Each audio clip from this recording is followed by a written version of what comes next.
નમસ્કાર, કરુણા ટોક્સમાં સૌનું સ્વાગત છે ને હું છું કૌશિક મહેતા. આ યુગ છે એ સોશિયલ મીડિયાનો છે અને તમારી પાસે એક મોબાઈલ હોય તો તમે આ મીડિયાનો સારો ઉપયોગ પણ કરી શકો અને અત્યારે ખરાબ ઉપયોગ વધારે થાય છે એ ચિંતાનો વિષય છે. પણ ફેસબુક હોય, ઇન્સ્ટા હોય, યુટ્યુબ હોય અથવા તો કોઈ પણ સોશિયલ મીડિયા હોય એ બહુ ઉપયોગી ચીજ પણ એટલી જ છે. આપણને આ સોશિયલ મીડિયાનો ઉપયોગ કઈ રીતે કરવો એ સમજવું બહુ જરૂરી છે. ફરિયાદો ઘણી બધી છે સોશિયલ મીડિયા માટે, પણ સોશિયલ મીડિયા પોઝિટિવ મીડિયા બને એ કઈ રીતે બને એ આજે સમજવું છે ને સમજવા માટે આપણને સમજાવવા માટે આપણી વચ્ચે ઉપસ્થિત છે પ્રિયેશભાઈ ખાતરાણી, જે મૂળ તો સૌરાષ્ટ્રના જ છે પણ સુરત વસેલા છે અને છેલ્લા 10 વર્ષથી આ સોશિયલ મીડિયા ક્ષેત્રે જ કામ કરે છે.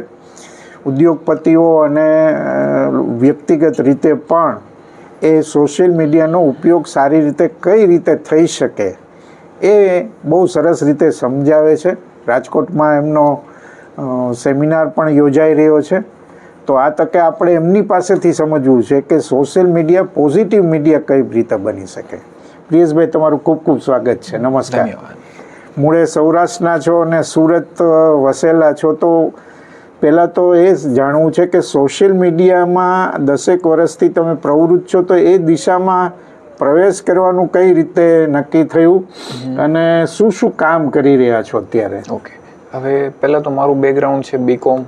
જી. આઈટી પછી ભણ્યો, જે આઈટીની અંદર જોબ કરી. બટ જ્યારથી જીઓ આવ્યું અને લોકોને જોતા થયા અને એક અંદરથી એવું હતું કે લોકો સુધી પહોંચવું છે. બરાબર. તો નાના ઘરમાંથી આવતા હોય તો લોકો સુધી પહોંચવા માટે એવડી ઓળખાણ ન હોય, તો એ ઓળખાણ ક્યાંથી બને? તો કે સોશિયલ મીડિયા. બહુ સરસ. અને શોખ જાગ્યો કે ભાઈ સોશિયલ મીડિયા કરવું છે, બટ એની માટે કેમેરા, લાઇટ, માઇક, પૈસા હાથે હોય ને બેકગ્રાઉન્ડ. એટલે ધીમે ધીમે જોબની સાથે સાથે આ સ્ટાર્ટ કરતા જાણ મળી કે ભાઈ આનો એક સદુપયોગ પણ થાય છે.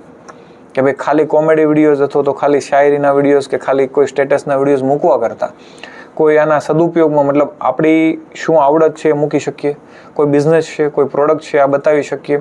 તો મેં એવું નક્કી કર્યું કે ભાઈ હું આને છે ને સદુપયોગ માટે લઈ જઈશ. એટલે એમાંથી જ શીખ્યો અને એમાં જ આપ્યું. ક્યાં વાત. અને એની કોઈ તાલીમ લીધી કે કોર્સિસ કર્યા કે પોતાની રીતે જ આ મીડિયાને સમજ્યા? હવે મારું બેકગ્રાઉન્ડ બીકોમ છે. જી જી. અને આની તાલીમ નથી લીધી. જાતે જેમ જીઓ આવ્યું, ફોન લીધો, એમાં ને એમાં સદુપયોગ કરીને યુટ્યુબને પૂછીએ, ગૂગલને પૂછીએ અને કેવી રીતે ચાલે, શું ચાલે, આવી રીતે શીખતા જઈએ. યુટ્યુબમાંથી યુટ્યુબરો પાસેથી શીખીએ. તો કોઈ એમ કે આમ છે, કોઈ એમ કે આમ છે, બંને ઉપયોગ કરી જોઈએ, શું સાચું લાગ્યું એ લઈ લેવા. ક્યાં વાત. પ્રેક્ટિકલ કરીને આગળ વધતા ગયા અને પછી જેમ લોકોને મળવાનો શોખ હતો તો મળતા ગયા, આનો સદુપયોગ કરાવતા ગયા. તો એમને બિઝનેસમાં ગ્રો થયો, પર્સનલ બ્રાન્ડમાં ગ્રો થયો. એટલે આને પછી પેશન્સ બનાવી લીધું આપણું. ક્યાં વાત.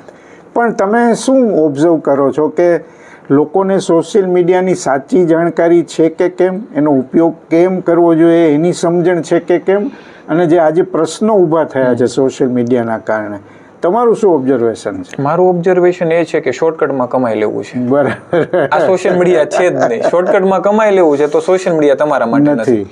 સોશિયલ મીડિયા અથવા તો કોકને જોવો છો, સોશિયલ મીડિયામાં અત્યારે 90% લાઈફ ખોટી બતાવવામાં આવે, 95% લાઈફ ખોટી બતાવવામાં આવે. આપણે શોર્ટકટમાં એમને જોઈએ છે કે પેલા ભાઈ ગાડી લઈને ફરે છે, ક્યાંનાથી? તો કે યુટ્યુબથી કમાઈને. બટ આ વાત તદ્દન ખોટી છે. યુટ્યુબ કર્યા પહેલા એના 10 વર્ષ શું કર્યું હતું, 5 વર્ષ શું કર્યું એ નથી બતાવતા. કોઈ શોર્ટકટ નથી હોતો. કોઈ શોર્ટકટ નથી હોતો. જેમ ઓફલાઈનમાં તમે દુકાન કરો છો, લાંબો સમય બેસો છો, ચાલે તો ચાલે, ન ચાલે તો ન ચાલે, સેમ યુટ્યુબ, ફેસબુક અને ઇન્સ્ટાગ્રામ છે. બહુ સાચી વાત.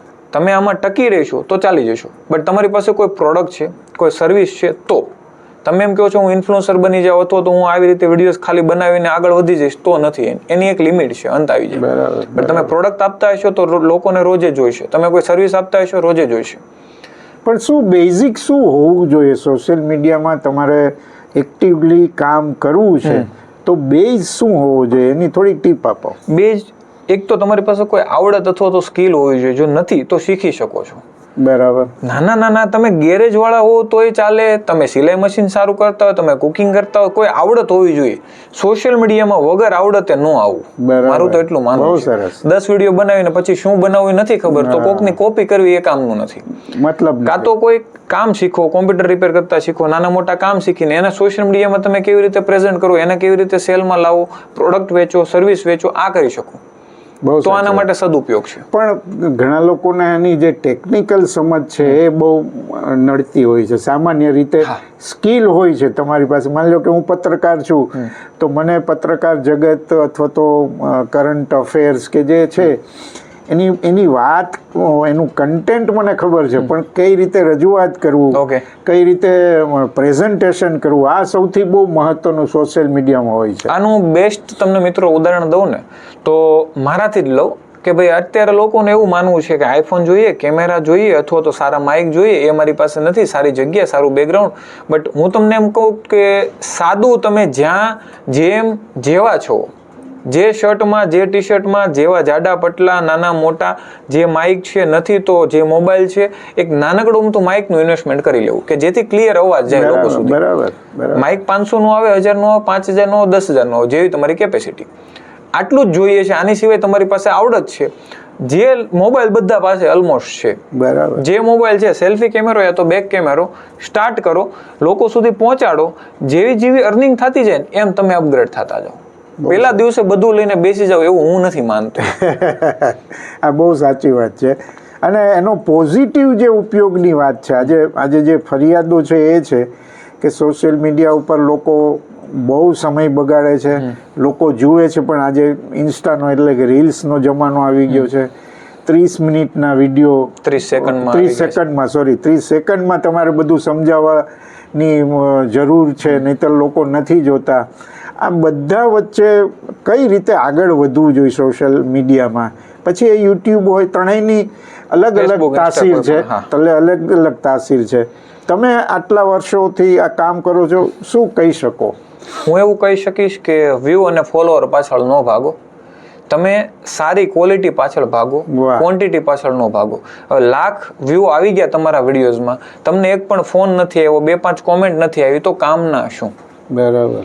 એ વ્યૂ એક જગ્યાએ અટકી જશે તો યુટ્યુબ, ફેસબુક, ઇન્સ્ટા કોઈ કમાઈને નહીં દે. યુટ્યુબમાં એકવાર પૈસા આવશે, ફેસબુકમાં આવશે, ઇન્સ્ટામાં નહીં આવે. તો એ પૈસા બહુ મોટા નથી ઘર ચાલે એવા.